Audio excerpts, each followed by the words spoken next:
Western tops, leggings, kurti, palazzo, children wear retail તેમજ wholesale ભાવે મેળવવાની વિશ્વાસપાત્ર શોપ એટલે Muskan collection and Muskan dresses. અમારી બંને શોપની એકવાર અવશ્ય મુલાકાત લો। સ્થળ: બેંક રોડ, બજાર પાછળ, પાલેજ, તાલુકો, જિલ્લો ભરૂચ। બાંગ્લાદેશની ગરીબ અને જરૂરિયાતમંદ મહિલાઓને કામની લાલચ આપી ભારત લાવી દેહ વ્યાપારમાં ઢકેલવાના મોટા કૌભાંડનો ભરૂચ પોલીસે પર્દાફાશ કર્યો। પોલીસે આ મામલામાં 14 મહિલાઓને મુક્ત કરાવી 4 આરોપીઓની ધરપકડ કરી। બાંગ્લાદેશની ગરીબ અને જરૂરિયાતમંદ મહિલાઓને કામની લાલચ આપી ભારત લાવી દેહ વ્યાપારમાં ઢકેલવાના મોટા કૌભાંડનો ભરૂચ પોલીસે પર્દાફાશ કર્યો છે।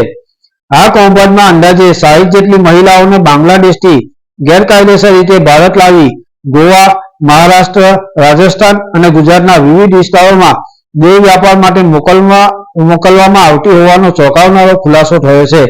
પોલીસ તપાસમાં બહાર આવ્યું છે કે પશ્ચિમ બંગાળના બોગસ દસ્તાવેજોના આધારે બાંગ્લાદેશી મહિલાઓને ભારતીય ઓળખના પુરાવા બનાવી અલગ અલગ રાજ્યોમાં મોકલવામાં આવતી હતી।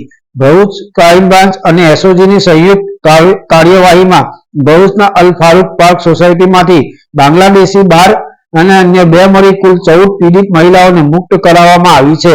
આ દેહ વ્યાપારના કૌભાંડમાં સક્રિય એક મહિલા સહિત કુલ 4 આરોપીઓની ધરપકડ કરી કાયદેસરની કાર્યવાહી હાથ ધરવામાં આવી છે, જેમાં ફારૂક સાહેબ નાઝીમ ખાન, સઈદ ખાન, રઈસ મોહમ્મદ રફીક શેખ અને સુજીત કુમાર લક્ષ્મીકાંત ઝાનો સમાવેશ થાય છે। પોલીસે જણાવ્યું કે મુખ્ય બાંગ્લાદેશી એજન્ટ ફારૂક શેખની પૂછપરછ દરમિયાન હજુ વધુ ચોંકાવનારા ખુલાસા થવાની શક્યતા છે। તપાસ દરમિયાન ભરૂચના સ્પા અને ગેસ્ટ હાઉસોમાં પણ દેહ વ્યાપારનો ગેરકાયદેસર પ્રવૃત્તિ ધમધમતી હોવાની માહિતી સામે આવી છે। પોલીસ દ્વારા સમગ્ર નેટવર્કને ઉઘાડું પાડવા માટે વધુ તપાસ ચાલુ રાખવામાં આવી છે। પાલેજ ટાઈમ્સ, ભરૂચ। ભારત દેશની આંતરિક સુરક્ષાને ખતરારૂપ તેવા ઇલીગલ રીતે ભારતમાં ઘૂસેલા બાંગ્લાદેશીઓને પકડવા માટે ગુજરાત સરકારના સીએમ સર અને ડેપ્યુટી સીએમ સર દ્વારા પોલીસને સખતપણે સૂચના આપવામાં આવેલી હતી, જેના ભાગરૂપે ગુજરાત રાજ્યના ડીજીપી સર અને બોર્ડર રેન્જના આઈજીપી સાહેબ દ્વારા માર્ગદર્શનને અનુસરીને ભરૂચ પોલીસને ખૂબ મોટી સફળતા મળેલી છે, કે જેની અંદર બાંગ્લાદેશમાંથી ઇલીગલી ઘૂસેલા એજન્ટો અને તેમના મારફતે ઇલીગલે મહિલાઓને ફોસલાવીને દેહ વ્યાપારમાં ધંધો કરવા માટે અલગ અલગ જગ્યાએથી મહિલાઓને અને દીકરીઓને બોલાવીને તેમની પાસે દેહ વેપારનું કામ કરતી એક મુખ્ય ટોળકીનો પર્દાફાશ એલસીબી ભરૂચ અને એસઓજી પોલીસ દ્વારા કરવામાં આવેલો છે। બનાવની વિગત એ રીતે છે કે આજથી 10 વર્ષ પૂર્વે ફારૂક શેખ નામનો વ્યક્તિ કે જે બાંગ્લાદેશમાં બોર્ડર નજીક જ રહે છે, તેણે ઇલીગલ રીતે પશ્ચિમ બંગાળમાંથી જન્મનો દાખલો મેળવે છે અને ત્યારબાદ ગુજરાત આવીને વસવાટ કરે છે અને ત્યારબાદ જે છે એવી મહિલાઓ કે જે લોકોને પૈસાની જરૂર હોય તેમને નોકરીની લાલચ દેખાડીને બ્યુટી પાર્લરમાં કે મેડ તરીકેનું કામ કરવા માટેની લાલચ આપીને ખૂબ સારી નોકરી મળશે તેવી લાલચ આપીને અલગ અલગ જગ્યાએથી આવી મહિલાઓને ગુજરાત ખાતે બોર્ડર ક્રોસ કરાવીને લઈ આવવામાં આવે છે। પોલીસે અત્યાર સુધીમાં આવી રેડ કરીને 14 જેટલી મહિલાઓને રેસ્ક્યુ કરવામાં આવેલી છે। આ તમામ મહિલાઓમાંથી 12 મહિલાઓ બાંગ્લાદેશની છે અને 2 મહિલા જે છે એ પશ્ચિમ બંગાળની છે। આ તમામને રેસ્ક્યુ કરવામાં આવેલા છે અને તેમને પોલીસ દ્વારા જે છે એ સેન્ટરમાં રાખવામાં આવેલા છે।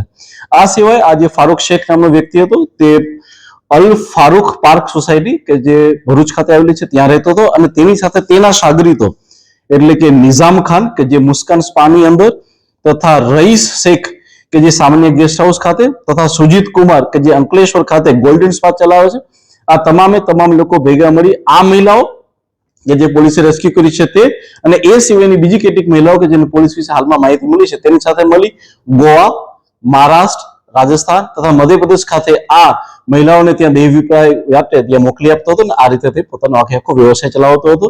આ તમામ મહિલાઓ પાસેથી બાંગ્લાદેશના નેશનલ આઈડી કાર્ડ પણ જપ્ત કરવામાં આવેલા છે।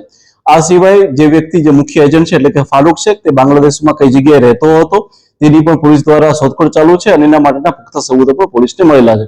આ તમામ લોકોની વિરુદ્ધ the immoral traffic prevention act 1956, the immigration and foreign act 2025 તથા ભારતીય ન્યાય સંહિતા 2023 ની કલમો અનુસાર ગુનો દાખલ કરવામાં આવેલો છે અને હાલમાં આ ચારે જે એજન્ટ છે તેની ધરપકડ કરી અને પોલીસ દ્વારા આગળની કાર્યવાહી ચાલુ કરવામાં આવી છે। સર, જે રીતે આખું નેટવર્ક સામે આવ્યું છે કે માત્ર ભરૂચ નહીં પરંતુ ગોવા, રાજસ્થાન, મહારાષ્ટ્ર સુધી આ લોકોના એ ચાલ્યું હતું, તો કઈ રીતે આખું નેટવર્ક ચલાવવાનું હતું અને છોકરીઓને સપ્લાય કેવી રીતે? હાલમાં જે 4 એજન્ટોને પકડવામાં આવેલા છે તેના દ્વારા પોલીસના જે ઇન્વેસ્ટિગેશનની અંદર ધ્યાનમાં આવ્યું છે કે એ સિવાયના બી ઘણા બીજા સબ એજન્ટો હોય છે કે જે આ ગોવા મહારાષ્ટ્ર જગ્યાએ બેસતા હોય છે અને તેમના દ્વારા જે ટેલિફોનિક વાતચીત થાય છે ત્યારે તે લોકો દ્વારા ફોટાની આપ-લે કરી અને મહિલાઓને ત્યાં આ વર્ક કરવા માટે મોકલી આપવામાં આવે છે. આ મહિલાઓનું અન્ય કોઈ રીતે શોષણ થતું હોય કે તેમને ગોતી રાખવામાં આવતું એવા પણ મામલાઓ? જી બિલકુલ, હાલમાં જે અમે 4 છોકરીઓની જગ્યાએ રેસ્ક્યુ કરી એ ફારૂક શેખના ઘરેથી રેસ્ક્યુ કરવામાં આવી છે. ત્યાં એ મહિલાઓને રાખવામાં આવેલી હતી. એ સિવાય જે સ્પા સેન્ટરો અને જે ગેસ્ટ હાઉસ છે તેમાં પણ આ મહિલાઓને રાખવામાં આવેલી હતી અને હાલમાં તેમને આપણી મહિલાની સી ટીમ દ્વારા કાઉન્સેલિંગ કરી તેમની પાસેથી અન્ય માહિતી પણ એકત્રિત કરવામાં આવી રહી છે. સર, તાજેતરમાં જ ભરૂચમાંથી બાંગ્લાદેશી ઘૂસણખોરોનું એક નેટવર્ક ઝડપાયું હતું. ત્યારબાદ બાંગ્લાદેશી મહિલાઓને લાવીને આ પ્રકારનો મામલો સામે આવ્યો છે. શું લાગે છે કે ભરૂચમાં બાંગ્લાદેશીઓની ખૂબ મોટી વસ્તી આવીને રાખવામાં આવી હોય કે આ બાંગ્લાદેશી ઘૂસણખોરો મોટી સંખ્યામાં આપણે અંદાજ લાગી છે? અમારી Bharuch LCB police, SOG police તથા તમામ પોલીસ સ્ટેશનની ટીમ આ દિશામાં કાર્યરત છે કે ભારત દેશની આંતરિક સુરક્ષાને કોઈ પણ ભોગે સહન કરી લેવામાં નહીં આવે. આવા કોઈ પણ બાંગ્લાદેશીઓ છે તેના જડમૂળ સુધી જઈ અને તે લોકોની ધરપકડ કરવામાં આવશે અને ત્યારબાદ તેમને ડિપોર્ટ કરવામાં આવશે અને કાયદેસરની કાર્યવાહી કરવામાં આવશે.